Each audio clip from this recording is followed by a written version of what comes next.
நண்பர்களுக்கு வணக்கம். நம்ம கோயம்புத்தூரில் சரவணம்பட்டி 4 வழி சாலையில் இன்னைக்கு அதாவது 13ஆம் தேதி நைட் 9 மணி வாக்கில் பூமிக்கு அடியில் போயிட்டு இந்த குடிநீர் குழாய் உடஞ்சி சும்மா கடல் மாதிரி எந்த பக்கம் பார்த்தாலும் தண்ணிங்க அந்த அளவுக்கு போயிட்டு இருக்குது. சரியான டிராஃபிக் ஜாம். அந்த பகுதியில் போயிட்டு இந்த நண்பர்கள் எடுத்து அனுப்பின வீடியோ தான் நான் போட்டுக்கிறேன் பாருங்கள். அந்த அளவுக்கு தண்ணி சும்மா மம்மினிமா இந்த கடைசிக்கு அந்த கடைசி தண்ணி போயிட்டு இருக்குங்க. அதே மாதிரி டிராஃபிக் அந்த அளவுக்கு இருக்குது.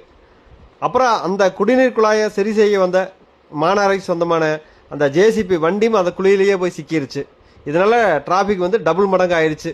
அதனால் சரவணம்பட்டி சைடு போகிறவங்க பார்த்து போங்க. பயங்கரமான டிராஃபிக்காக இருக்குது.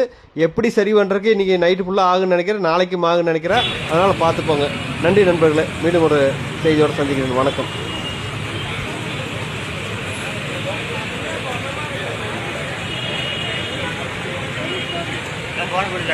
அங்க ஒரு செருப்பு ஒரு